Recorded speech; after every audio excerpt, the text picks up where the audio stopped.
visi misi saya itu sebenarnya cukup simpel ya, ketika menjadi skala prioritas bagi personal kita masing-masing. Mana yang Oke, mantap sekali.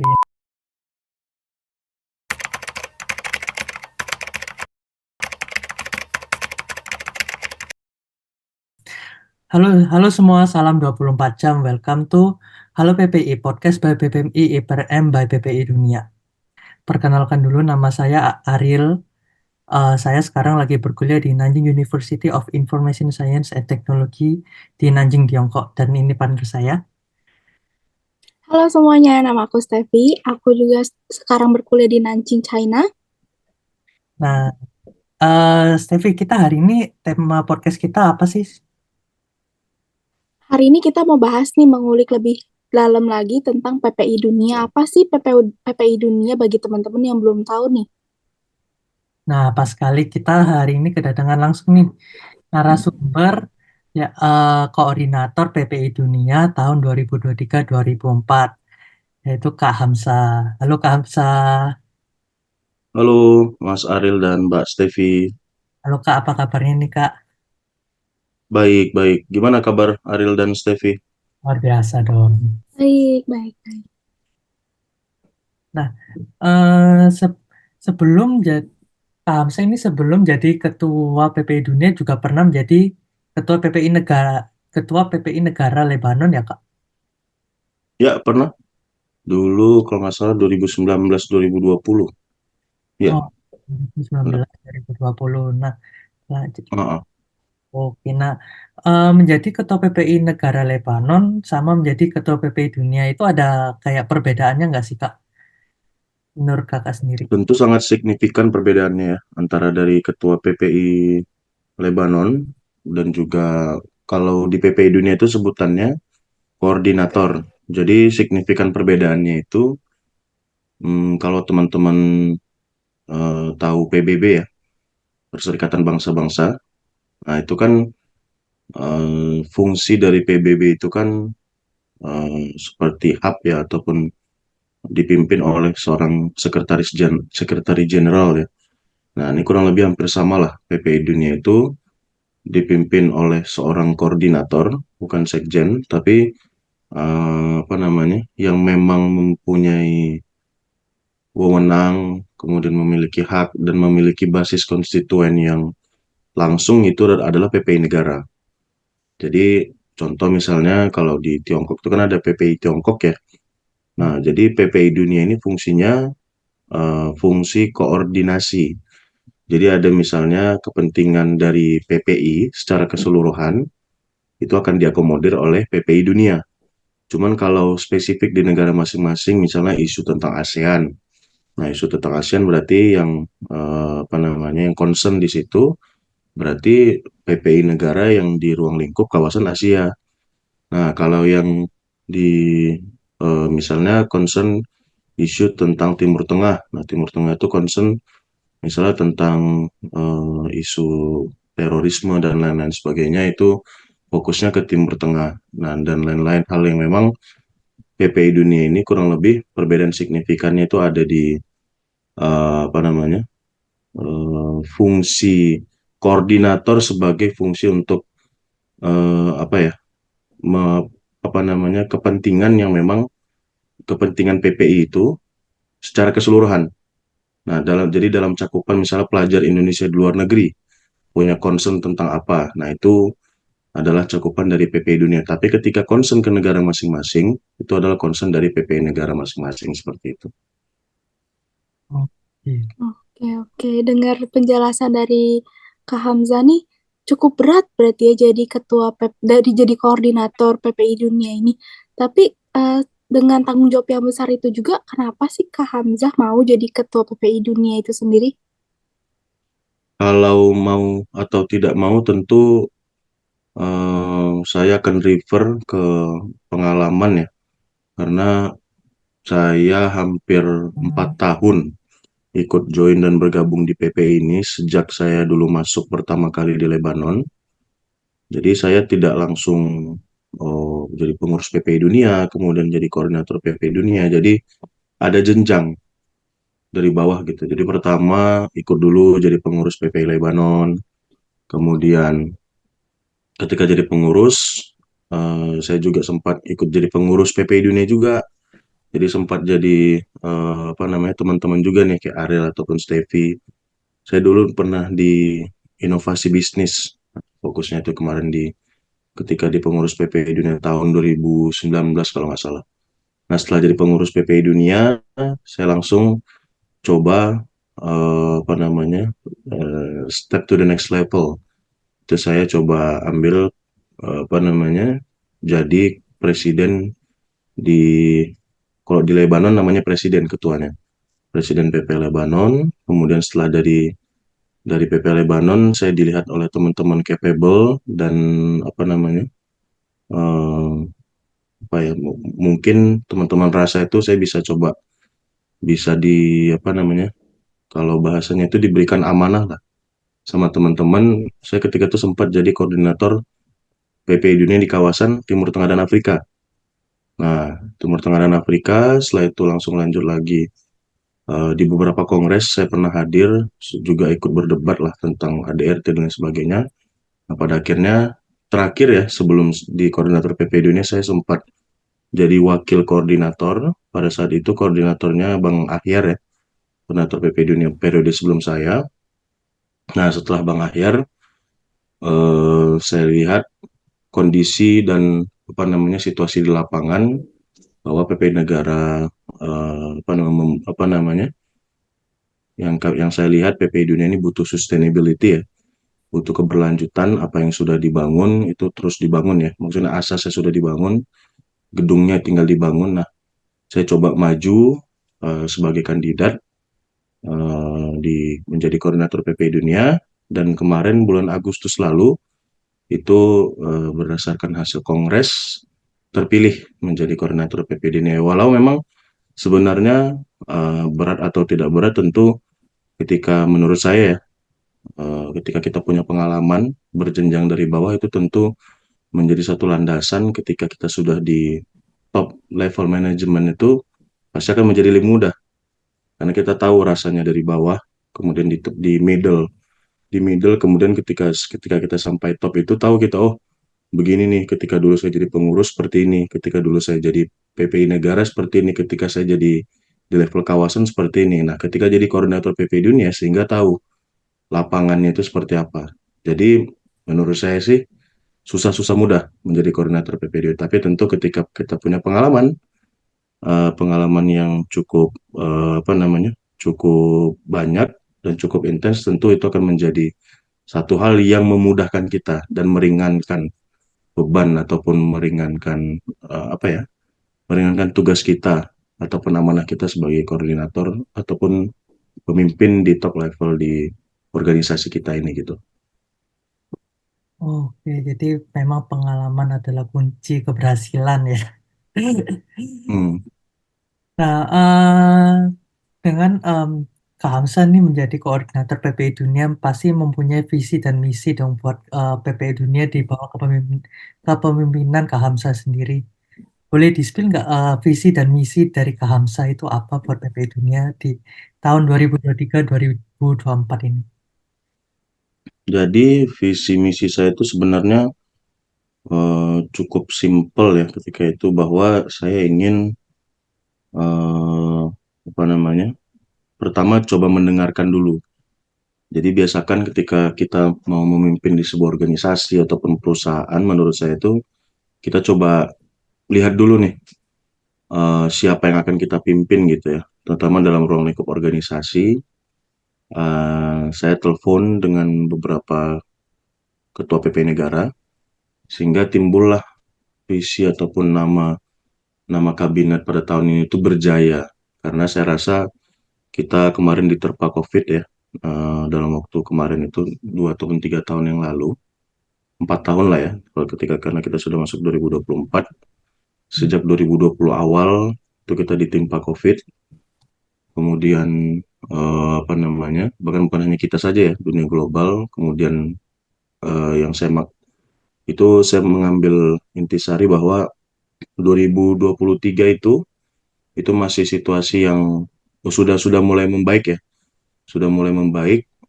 Nah, itu ketika itu Bang Ahyar membuat nama kabinetnya adalah Bangsa Pemenang.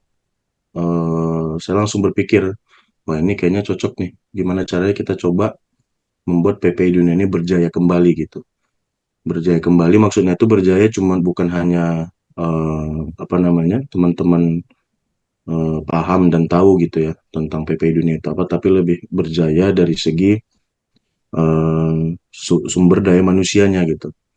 Jadi fokusnya sih sebenarnya ke sumber daya manusianya agar pelajar Indonesia di luar negeri ini eh, apa ya punya punya mindset lah ketika nanti bahkan ketika belajar di luar negeri ataupun ketika setelah kembali ke Indonesia nantinya itu teman-teman sudah punya rancangan dalam pemikiran itu apa sih yang mau saya bangun di Indonesia ke depannya gitu.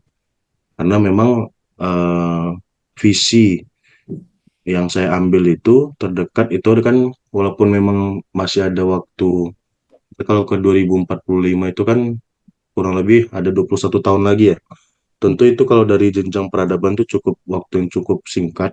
Jadi katakanlah kita umur 20-an gitu misalnya ya. 20 tambah 21, 41. Kalau teman-teman sering dengar namanya visi Indonesia Emas 2045, nah itu mungkin saya, kemudian Ariel ataupun Stevie itulah nanti kita eh, termasuk dari generasi yang akan memimpin ke depannya di eh, negara kita.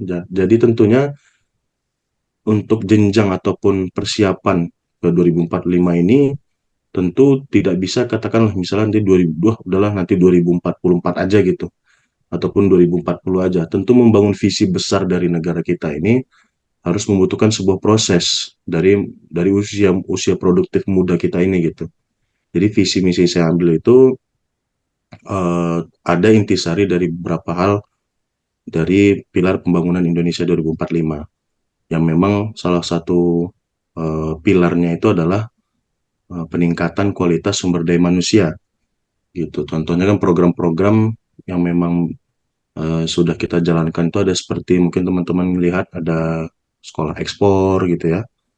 Kemudian juga ada PPI Institute, kemudian ada juga Gerakan Pelajar Indonesia Mendunia yang memang fokusnya itu kurang lebih adalah peningkatan kualitas sumber daya manusia kita gitu, khususnya pelajar Indonesia di luar negeri. Contohnya sekolah ekspor itu bagaimana caranya teman-teman pelajar Indonesia di luar negeri itu punya mindset ketika sedang belajar di sana bukan hanya sekedar belajar, tapi ada misi sampingan yang bisa teman-teman lakukan itu adalah menggeluti di dunia ekspor maupun impor. Kemudian misalnya gerakan pelajar Indonesia mendunia itu kurang lebih agar teman-teman tuh punya tertrigger ketika balik ke Indonesia itu influence teman-teman pelajar ataupun masyarakat Indonesia untuk memiliki wawasan yang luas itu melanjutkan studinya di luar negeri. Nah, kemudian ada juga PPI Dunia Mengabdi. Kemarin baru kita lakukan itu sekitar 2 minggu yang lalu, seminggu yang lalu lah. Nah, itu kan lebih kepada pengabdian masyarakat. Itu juga fungsinya ke SDM. Agar nanti ketika teman-teman kembali ke Indonesia itu memiliki feel ataupun memiliki hati yang berjiwa nasionalis. Tidak melupakan, apa ya, tidak, apa namanya, juga concern isu tentang pembangunan pedesaan, dan lain-lain sebagainya. Kemudian ada juga PP Institute. PP Institute itu kemarin kita ngundang beberapa stakeholders, termasuk kantor staf presiden, kemudian ada lembaga-lembaga seperti Lemhanas, BPIP, kemudian juga tentu ketika itu kebetulan di tanggal yang sama kan ada proses pemilu ya, jadi kita coba ngundang calon presiden dan yang memang fokusnya adalah teman-teman ini tahu nih concern daripada stakeholders di Indonesia itu apa. Jadi ya berkutat visi dan misi yang kita canangkan dan itu berdasarkan hasil dari apa yang saya pelajari dari beberapa ketua PPI negara, memang fokusnya adalah tentang pembangunan sumber daya manusia Indonesia yang berkualitas. Seperti itu. Oke, oke. Wah, keren banget ya visi misinya dari yang kita dengerin tadi. Nah, terus kayak gitu aku juga sempat lihat-lihat nih Kak di Instagram itu kita ada proker tentang support for Palestine. Nah, itu Kakak boleh ceritakan sedikit nggak sih supaya teman-teman nanti yang dengar bisa lebih mengenal, lebih tahu juga ternyata Perhimpunan Pelajar Indonesia pun di dunia ini peduli loh terhadap Palestina gitu. Jadi support untuk Palestina itu juga memang selaras dengan misi dari negara kita ya, tentunya melalui Ibu Retno, Ibu Menteri Luar Negeri. Tentu teman-teman juga beberapa kali saya rasa melihat ya bahwa apa namanya negara kita melalui Ibu Retno Marsudi itu konsisten memperjuangkan kemerdekaan Palestina sesuai dengan amanat dari presiden pertama kita yaitu Bapak Soekarno. Nah, itulah yang apa namanya mendasari kita rasa, bahkan saya juga concern ataupun berkomunikasi dengan beberapa ketua PP negara. Memang dari banyak hal tadi ya, mungkin beberapa program yang saya sampaikan itu kan fokus kepada Indonesia. Nah, tentu perdamaian di dunia global tentu juga harus kita ikuti gitu, khususnya yang memang isu yang memang sedang hangat ataupun masih sedang berlangsung bahkan ya, belum ada gencatan senjata ataupun apa namanya belum ada apa namanya kedamaian di sana, yaitu tentang isu tentang Palestina. Ya, jadi kurang lebih kenapa harus kita terlibat di dalam sana? Karena pertama pemerintah sudah mendukung, kedua kita pelajar Indonesia di luar negeri, tentu ketika kita tidak ambil bagian, apa fungsi kita sebagai pelajar gitu. Nah, jadi dengan apa namanya dengan mindset itulah sehingga dan kami rasa masyarakat Indonesia tentu banyak yang memiliki kepedulian yang sama ya. Justru Indonesia ini negara eh, top donatur lah apa bahasanya. Apa namanya? Memiliki jiwa kedermawanan yang cukup tinggi. Nah, maka dari itu sebenarnya PP Dunia ini kemarin kita berinisiasi untuk menyalurkan apa yang menjadi concern dari masyarakat Indonesia. Nah, tentunya sikap ataupun langkah yang memang kita lakukan itu tidak tidak harus berperang gitu, ya, tidak harus ikut berperang, tidak harus ikut mengangkat senjata, tapi kemanusiaan lah yang mendasari juga selain daripada tadi ya amanat dari bangsa kita juga, kemudian juga kemanusiaan lah yang memang mendasari kita ikut andil dalam apa namanya support kepada Palestina seperti itu. Wah, keren sekali. Mungkin selama kakak menjadi koordinator PP Dunia nih, apa sih challenge terbesar kakak sendiri selama menjabat menjadi koordinator? Tentu challenge terbesar menurut saya banyak ya. Pertama, bagaimana cara kita meyakinkan bahwa ketika pencalonan itu kita bagaimana cara kita bisa meyakinkan bahwa kita layak gitu ya. Layak memimpin ataupun menjadi pemimpin di antara 65 PPI negara yang ada di PPI dunia. Kemudian challenge-nya juga ya mempertahankan kepercayaan itu gitu. Bagaimana cara kepercayaan itu tidak pudar gitu, bahwa bagaimana cara kita membentuk mindset bahwa kita konsisten dan komitmen terhadap apa yang kita sudah canangkan gitu. Nah, itu challenge pertama. Kedua, tentu ini PPI Dunia ini adalah non-profit organization ya. Dan saya rasa seluruh PPI hampir sama semua, bahwa kita memang tidak apa namanya tidak ada profit yang kita cari di sini, dan memang beberapa kegiatan kita itu kita maksimalkan apa namanya eh, permohonan ataupun sponsorship lah dari stakeholders yang ada. Nah, tentunya mencari sponsor ini juga menjadi salah satu tantangan ya. Bagaimana caranya acara kita bisa berjalan itu juga menjadi tantangan bagi kita itu untuk bisa kira-kira perusahaan swasta ataupun dalam negeri mana nih yang memang punya concern yang sama dengan kegiatan-kegiatan ataupun program-program yang kita lakukan.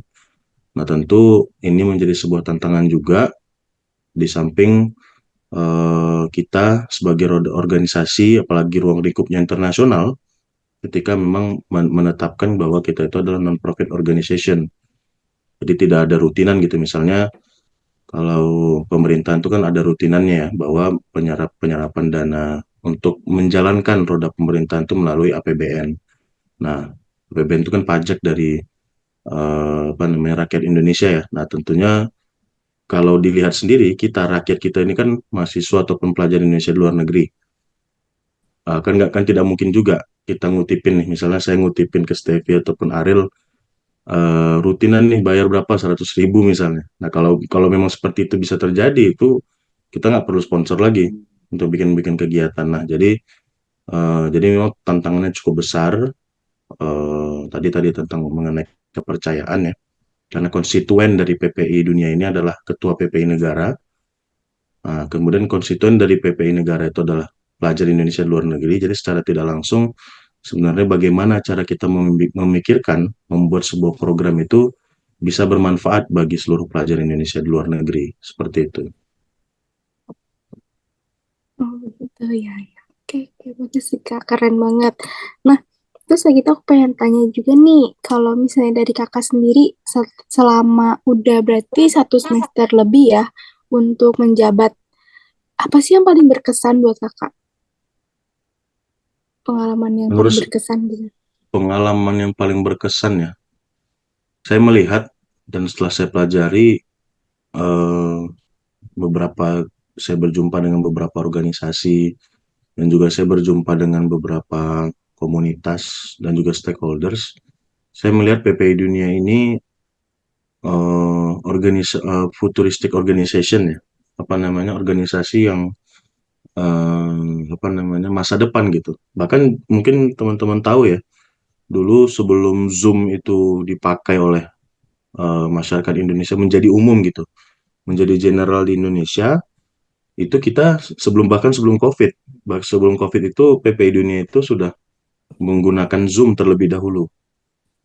Kan kalau ketika COVID itu masyarakat Indonesia itu terpaksa menggunakan Zoom. Walaupun ketika itu isunya adalah data data apa namanya, data kita tidak aman dan lain sebagainya. Tapi PPI Dunia sudah memakai duluan karena kebutuhan daripada kita untuk bisa koordinasi dengan pelajar-pelajar Indonesia di luar negeri. Kemudian bagaimana nih cara sebuah organisasi itu bisa mencakup dan memiliki jaringan di 65 negara. Ini sebuah hal yang memang bahkan negara kita itu tidak tidak sampai sejauh itu mempunyai organisasi gitu ya. Bahkan harus ada perwakilan-perwakilan KBRI ataupun KJRI gitu yang memang apa namanya, karena ada hubungan diplomasi dari kedua kedua kedua negara gitu. Nah, jadi menurut saya sih, ketika kita mempertahankan teknologi ya, ketika kita selalu menggunakan teknologi untuk menjalankan roda organisasi, dan teknologi itu adalah harus inovasi juga, jadi ini akan tetap sustain organisasi PPI Dunia. Dan beda, organisasi pemuda di dalam negeri itu saya lihat masih proses apa namanya, bentuknya hierarki gitu dari atas ke bawah. Nah, tapi PPI Dunia ini apa namanya, justru yang di atas itu adalah PPI negara. Nah, jadi fungsi PPI Dunia ini lebih ke hub ataupun fungsi koordinasi. Jadi ini akan terus, menurut saya, akan terus berkelanjutan. Bahkan saya cerita dengan beberapa apa koordinator pertama di PPI Dunia, koordinator kedua, itu nggak punya ekspektasi sejauh ini gitu. Ini kalau nggak salah saya menjadi koordinator PPI Dunia yang ke-13 atau ke-14, saya lupa. Ya maksudnya pendiri dari PPI Dunia ini ketika itu tahun 2007 ya, pelajar Indonesia di luar negeri membuat conference di Australia. Tidak terpikir bahwa 2024 ini PPI Dunia ini masih tetap sustain. Nah, itu menurut saya kesan yang saya dapat selama saya menjabat ini, bahwa teman-teman pelajar Indonesia di luar negeri ini sebenarnya punya jiwa nasionalisme yang cukup besar. Nah, tinggal kita bisa tampung atau enggak gitu, ataupun kita bisa bisa menyalurkan aspirasi dari rekan-rekan pelajar Indonesia di luar negeri atau tidak. Dan juga tentunya kemarin kegiatan terdekat terakhir itu ada namanya PP Dunia Mengabdi. Itu bayangkan, ada dari 7 negara yang hadir, termasuk dari negara yang terdekat ada Malaysia, yang paling terjauh itu pelajar Indonesia dari Jordan. Nah, teman-teman bahkan itu untuk datang di kegiatan pengabdian itu, teman-teman bayar tiketnya sendiri. Bayangkan, di samping ada kesempatan mereka untuk kembali ke rumah, gitu ya, liburan misalnya. Tapi mereka malah memilih kegiatan pengabdian. Bayangkan itu. Nah, itu kan berarti menunjukkan bahwa jiwa nasionalisme kita tinggi, dan syukurnya PPI Dunia ini menjadi penyalur aspirasi ataupun jiwa nasionalisme tersebut. Jadi itu menjadi kesan yang cukup wow sih bagi saya ya, seperti itu. Oh, Nah, Kak Hamzah sendiri kan sekarang menjadi koordinator juga pastinya sangat sibuk sekali ya dengan PPI apa berorganisasi di PPI Dunia, dan Kak Hamzah sendiri sekarang juga masih menjadi mahasiswa di Lebanon. Nah, Kak Hamzah ini cara mengatur time manajemennya Kak Hamzah sendiri itu gimana, Kak? Untuk mengimbangi antara waktu berorganisasi dan waktu belajar sendiri. Nah, jadi em, kalau keseimbangan antara waktu organisasi ataupun kuliah, menurut saya itu menjadi skala prioritas bagi personal kita masing-masing. Mana yang mau kita prioritaskan? Tapi tentunya bedakan kewajiban dan juga sampingan. Jangan sampai kewajiban kita sebagai pelajar, yaitu menuntut ilmu di luar negeri, itu kita kesampingkan karena adanya organisasi gitu. Nah, jadi menurut saya jadikan kuliah itu jadi sebagai prioritas utama untuk segera diselesaikan. Kemudian ketika ada waktu senggang dan pasti, dan saya rasa ya kebanyakan itu pasti teman-teman pelajar Indonesia di luar negeri itu pasti memiliki banyak waktu senggang. Nah, selain mungkin part time itu pun juga pasti kerja mungkin berapa jam gitu, 3 jam, 5 jam. Nah, waktu-waktu kosong ini dari 24 jam ini, itu kan tentu banyak masih hal yang mungkin bisa kita spend nih. Oke, mungkin sejam atau 2 jam per hari itu saya coba lihat nih, apa nih tugas saya sebagai anggota dari PPI Dunia misalnya. Nah, jadi saya rasa sih prioritas utama tetap kuliah, tapi untuk penunjang daripada implementasi apa yang kita pelajari itu melalui wadah organisasi ini. Jadi menurut saya sih ketika kita menjadi bagian dari PPI Dunia itu sendiri, itu tidak kita membuang waktu, tapi justru itu menjadi satu hal ataupun satu apa namanya pengalaman berharga bagi kita. Itu di samping kita belajar, kita juga menerapkan apa yang kita pelajari. Salah contoh misalnya Steffi belajar apa gitu, misal belajar tentang bisnis. Bisa oke, katakanlah tentang jurnalisme misalnya. Kemudian Steffi menerapkan jurnalisme itu melalui program-program yang ada di PPI Dunia, misalnya melalui podcast ini. Jadi bagaimana cara kita bisa bertanya baik dengan orang, bagaimana cara kita bisa apa namanya meng-create sebuah program yang bahkan ini trial and error gitu. Tapi ya kita nggak ada salahnya gitu, nggak ada salahnya kita bikin program walaupun salah, nggak ada masalah. Dan saya juga nggak pernah menyalahkan hal itu. Justru ya silahkan saja, coba aja terus. Coba mumpung kita masih jadi pelajar, banyak aja kita berbuat salah. Dari kesalahan itu, harapannya itu bisa menjadi sebuah pengalaman yang berharga ketika kita selesai daripada belajar belajar di luar negeri, kita melanjutkan karir misalnya di perusahaan ataupun kita menjadi guru di sekolah. Nah, itu dari kesalahan-kesalahan itu kita belajar agar tidak terjadi kesalahan yang berulang lagi ketika kita sudah terjun di masyarakat seperti itu. Oke, oke, oke, benar ya. Berarti memang kuliah tuh harus yang jadi nomor satu lah ya, Kak. Karena kita di luar negeri pun tujuan pertamanya untuk berkuliah.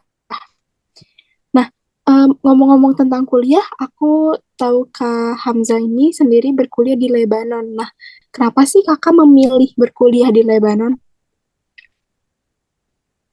Nah, jadi sebenarnya di Lebanon ini ada unsur unsur ketidaksengajaan apa enggak ya bahasanya. Ya sebenarnya targetnya itu setelah saya lulus di jenjang SMA, saya dulu jenjang SMA-nya saya masuk di pesantren di Jawa Timur di Gontor. Setelah itu saya pengabdian 1 tahun di Banyuwangi menjadi guru. Nah, saya terbesit saja ini saya target nih mungkin saya bakal ngambil hubungan internasional. Kalau tidak di Universitas Indonesia atau di Universitas Gajah Mada. Pikiran saya sesimpel itu. Dan tapi ternyata ketika saya selama masa pengabdian itu Kementerian Agama ada membuka jalur untuk beasiswa ke 4 negara.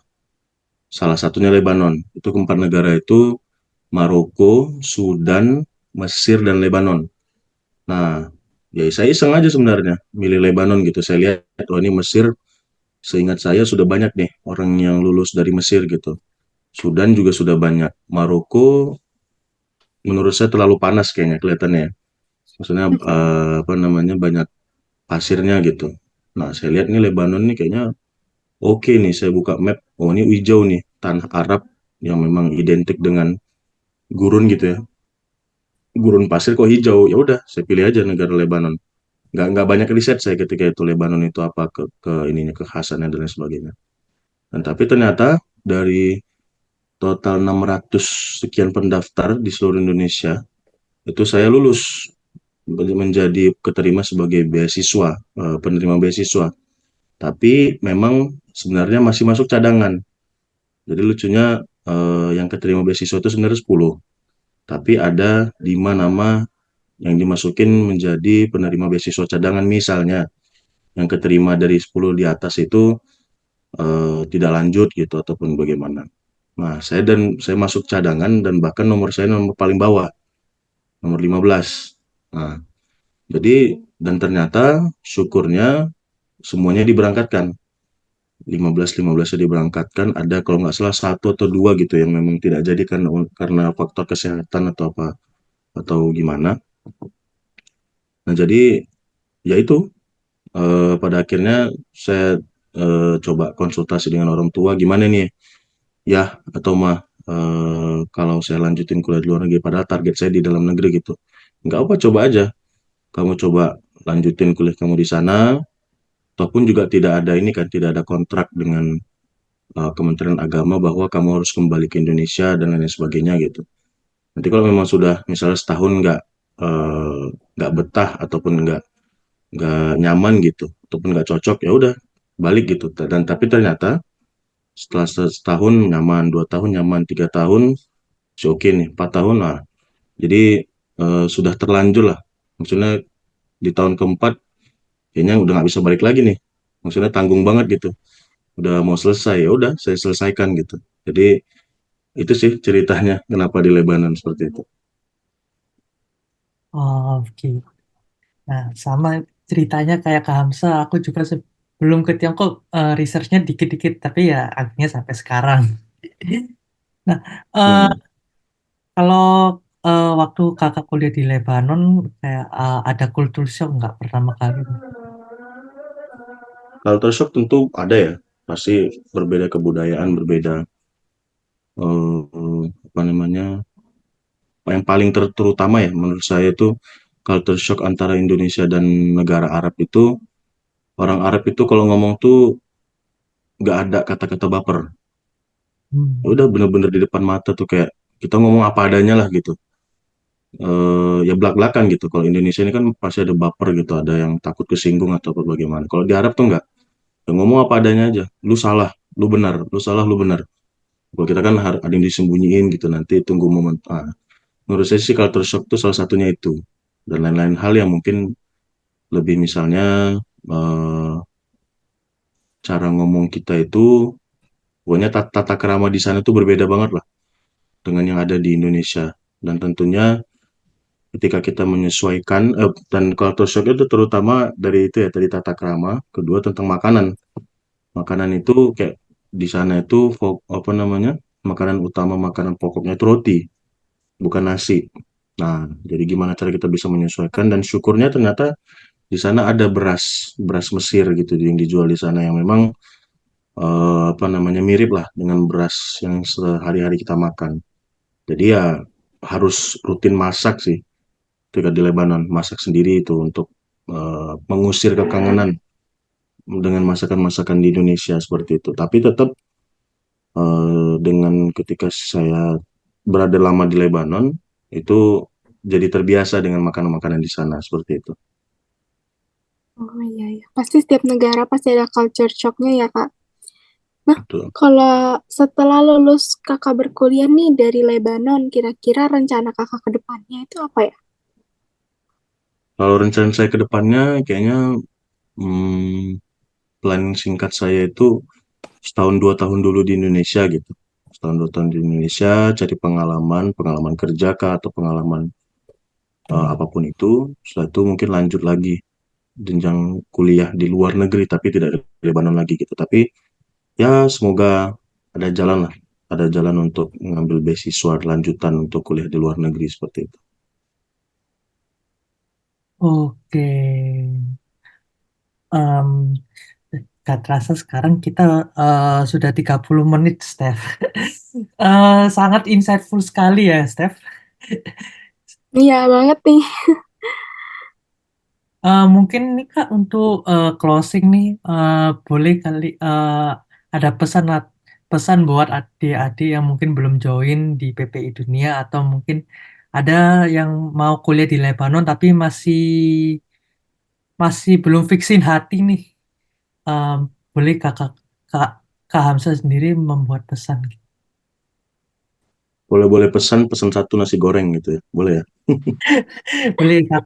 Eh, ya sebenarnya sih menurut saya ya, waktu muda ini kalau kita coba tanya ke orang-orang tua kita itu maksimalkan ya selagi kita mampu pun memiliki kemampuan dan mungkin orang tua juga tidak mempermasalahkan terkait hal finansial gitu untuk ketika kita belajar di luar negeri dan bahkan full support gitu.